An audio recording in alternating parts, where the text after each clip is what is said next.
Today, we're diving into a really powerful piece of ancient wisdom from Isaiah, chapter 58. It basically gets right to the heart of performative faith and challenges us to think about what true devotion actually looks like.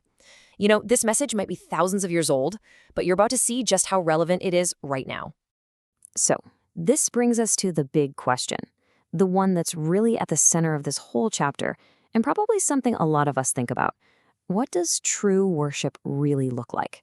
Is it all about the rituals, the ceremonies, the things people see, or is it something deeper, something woven into how we live every single day? Isaiah 58, well, it doesn't hold back with its answer. Okay, so the text kicks off by pointing out a huge problem. Worship that's just for show. You know, going through all the right motions, but your heart and more importantly, your actions are telling a totally different story. The problem here is what you could call pretentious piety. On the outside, everything looks great. The people were doing all the right things. They were fasting, praying, seeking God.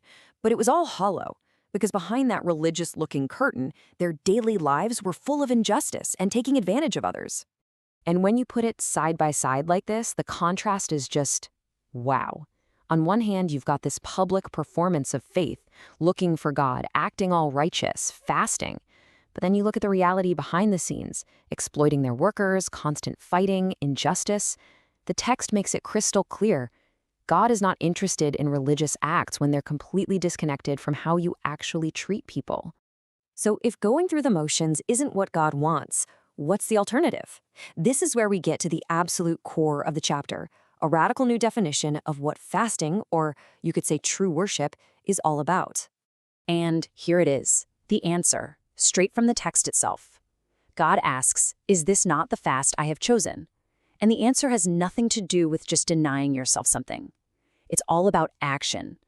To loose the chains of injustice, to set the oppressed free, to share your food with the hungry, and to provide the poor wanderer with shelter. I mean, this just completely flips the whole idea of worship on its head. So this chosen fast, it's not about personal sacrifice just for the sake of it. No.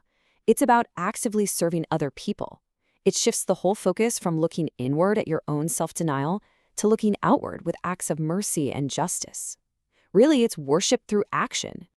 So what does this actually look like in real life? Well, the text gives us these super clear, actionable commands. Free people who are oppressed, lift the heavy burdens of exploitation, feed people who are hungry, give shelter to the homeless, and provide clothes for those who need them.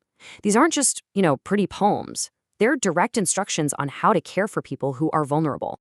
But here's the thing. This isn't just a list of hard things to do. The text also gives us this incredible picture of the blessings that come when you live out this kind of real action-based faith. And get this, the promises for this kind of living are just profound. The text talks about healing and total restoration, about finding hope even when you're in the middle of a crisis.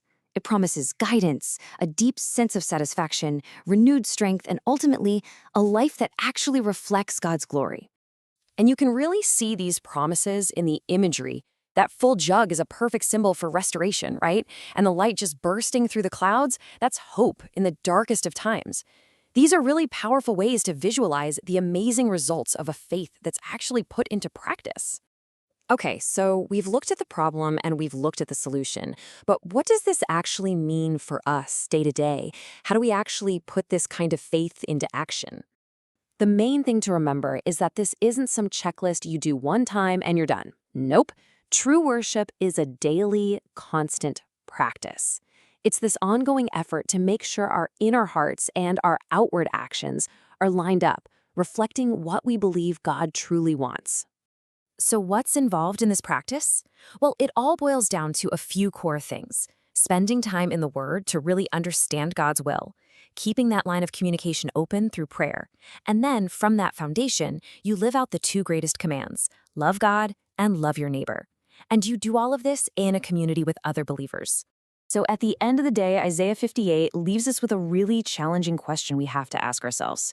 Is my faith more about rituals and how things look on the outside, or is it about real, tangible action that brings justice and mercy into the world around me? It's a question that's just as powerful today as it was thousands of years ago.